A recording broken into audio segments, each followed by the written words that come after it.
Good evening সবাইকে। আবারও স্বাগত জানাচ্ছি আমার ইউটিউব চ্যানেলে, যার নাম হলো কনসেপ্ট ক্লাসেস।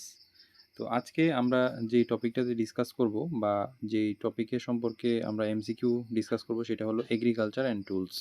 তো এগ্রিকালচার এবং টুলস এটা একটা ইম্পর্টেন্ট পার্ট, এবং এখান থেকে আমরা মেটেরিয়ালও কম পাই, এবং অবশ্যই এটা একটা জিওগ্রাফির পার্ট, কিন্তু এখান থেকে কিন্তু প্রশ্ন আসতে পারে।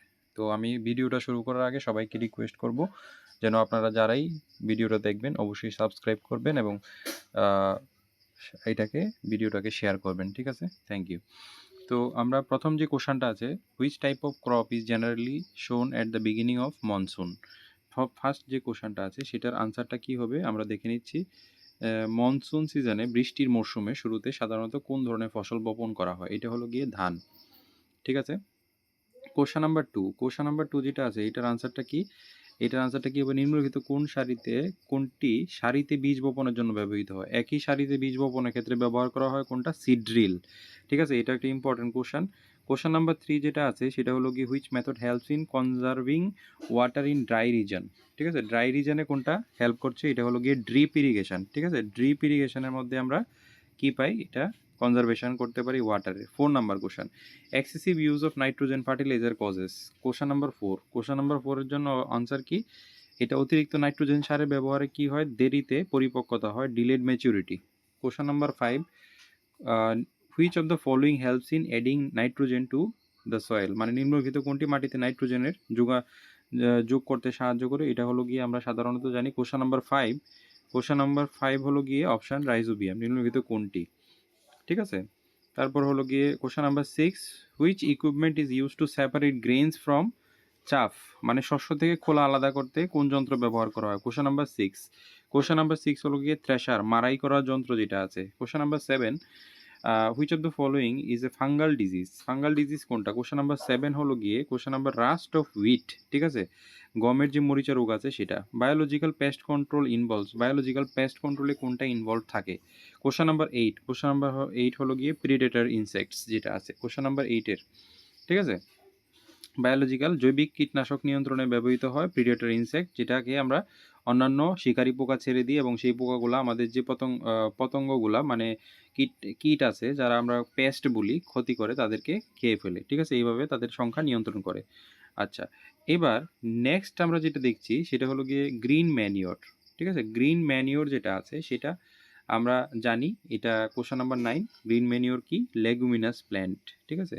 Green manure is prepare from, এটাও কিন্তু একটা গুরুত্বপূর্ণ কোশ্চেন, ঠিক আছে? এটা কিন্তু আসার সম্ভাবনা আছে। আপনারা দেখবেন যে কোশ্চেনগুলো আনকমন টাইপের, এগুলো কিন্তু নোট করে রাখবেন এবং পয়েন্ট আউট করে রাখবেন। কোশ্চেন নাম্বার 10 কি বলেছে দেখুন, which crop is mostly grown during winter সিজনে কোনটা চাষ করা হয় বেশি? কোশ্চেন নাম্বার 10, এটা হলো গিয়ে হুইট, গম যেটা আছে। Question number 10। কোশ্চেন নাম্বার 11, ঠিক আছে, which component of fertiliser promotes root development?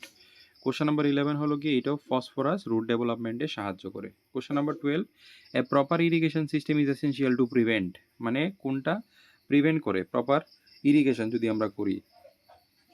Question number 12, এটা হলো গিয়ে সয়েল ইরোশন বা মাটির ক্ষয় যেটা আছে এটাকে সে কিন্তু নিয়ন্ত্রণ করতে পারে। কোশ্চেন নাম্বার 13 বলা আছে, which micro organism converts atmospheric nitrogen, এটা আমরা জানি, এটা রাইজোবিয়াম, বলার অপেক্ষা রাখে না, এটা আমরা জানি, ঠিক আছে? তো আমরা এটা রাইজোবিয়ামের সাথে যাব কোশ্চেন নাম্বার 13-এর জন্য। Question number 14, the scientific name of mango is written as, ঠিক আছে?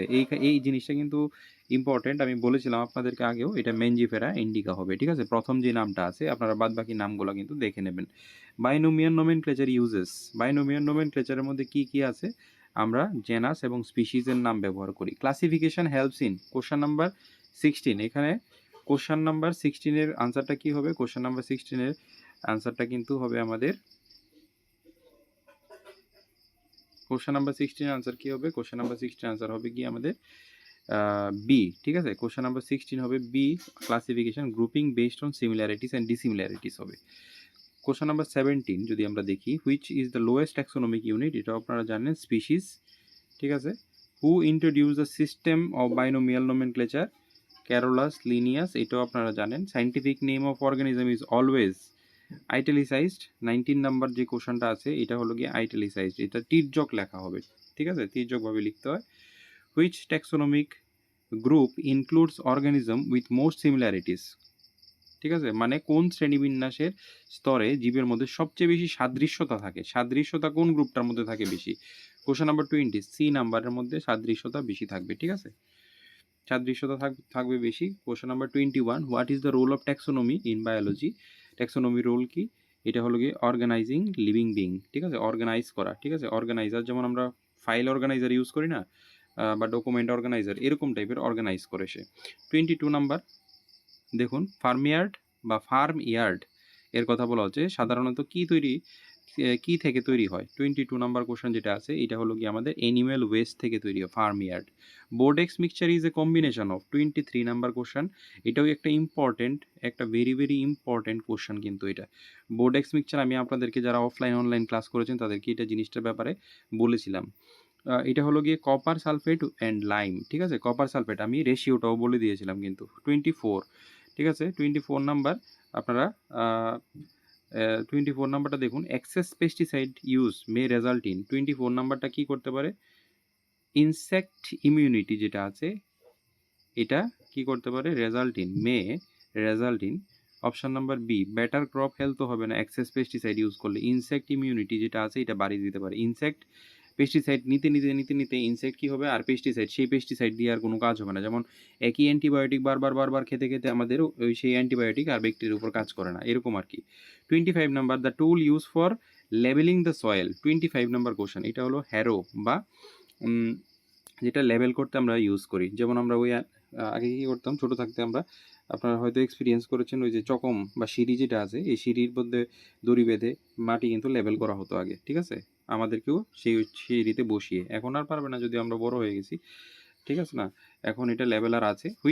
এটার নাম হলো হ্যারো। এটা কিন্তু ম্যানুয়ালি। ঠিক আছে, ম্যানুয়ালি, এটা ভাববেন না এটা কোনো যন্ত্রই, কিন্তু ম্যানুয়াল, হাতের মাধ্যমে করা হয় আর কি, হাত দিয়ে। 26 number question, which is a non chemical method of wait control. Non chemical method বলছে। ঠিক আছে, ওয়েট কন্ট্রোল নন কেমিক্যাল, মনে রাখবেন। 26 নাম্বার কোশ্চেন, এটা হলো ম্যানুয়াল উইডিং, হাত দিয়ে আগাছাগুলো তুলে ফেলা। কোশ্চেন নাম্বার 27, আমরা আস্তে আস্তে আমাদের লাস্ট কোশ্চেনের দিকে চলে এসছি। Leguminous plants improve soil fertility by fixing nitrogen হবে, এটা আপনারা জানেন, তবুও অনেক সময় এগুলো ভেজাল লাগতে পারে। Which one is not traditional agricultural tool. Traditional agricultural টুলের মধ্যে কোনটা পড়বে না? Drone sprayer. ড্রোনের মাধ্যমে আপনারা জানেন বর্তমানে এইগুলোও কিন্তু আসতে পারে। ঠিক আছে, বর্তমানে যেগুলো ব্যবহার হচ্ছে আসতে পারে, ড্রোন স্প্রেয়ার কিন্তু আছে। 29 number question, which farming practice helps control soil erosion. 29 number question দেখুন, এটা হলো টেরেস ফার্মিং। এই কোন কৃষি পদ্ধতি মাটির ক্ষয় নিয়ন্ত্রণে সাহায্য করে? এটা হলো টেরেস ফার্মিং। ঠিক আছে, টেরেস ফার্মিং কথা বলছি, টেরেস ফার্মিংয়ের কথা আমরা বলছি। ওকে, লাস্ট কোশ্চেন নাম্বার হলো 30, যেটা হলো গিয়ে which of the following is considered eco friendly pest control. Eco friendly বলতে পরিবেশের পক্ষে পরিবেশ বান্ধব আমরা বলছি। ঠিক আছে, 30 নাম্বার, এটা হলো ন্যাচারাল প্রিডেটর বা প্রাকৃতিক যে শিকারী আছে তাদেরকে ব্যবহার। ডিডিটি স্প্রে করলে তো প্রবলেম হবে, কেমিক্যাল যদি আমরা ইউজ করি, ফিউমিগেশন, হার্বিসাইড ইউজ করলে হার্বিসাইডও কেমিক্যাল, তাহলে ক্ষতি হবে। ঠিক আছে, তো আজকের ক্লাসটা এখানে অতটুকুই। নেক্সট ক্লাস আমি আপলোড করব আপনাদের, যেহেতু সামনে এক্সাম আপনারা জানেন। আমি আপনাদের কাছে রিকোয়েস্ট থাকবে যে আপনারা যারা নতুন দেখছেন তারা প্লিজ, যেহেতু চ্যানেলটা নিউ, সাবস্ক্রাইব করবেন, পাশে থাকবেন, এবং আপনাদের জন্যই দিচ্ছি এইগুলা। ঠিক আছে, পরীক্ষার এক্সামের 1-2 দিন আগে কিন্তু আমি দেবো না, অফ করে দেবো। আপনারা অ্যাটলিস্ট এই ভিডিওগুলো দেখে যেন মানে কোশ্চেনগুলো অ্যাটলিস্ট পরীক্ষাতে আসতে পারে ডিরেক্টলি, আবার না আসলেও আপনারা যেন অ্যাটলিস্ট একটা কনসেপ্ট বুঝে যেন গ্যাস করে দিতে পারেন কোশ্চেনগুলো। এই কারণে আমি ক্লাসগুলো রেকর্ড করছি, আর কিচ্ছু না। থ্যাংক ইউ সবাইকে। আবারও নেক্সট ক্লাসে আপনাদের সাথে আবার দেখা হবে।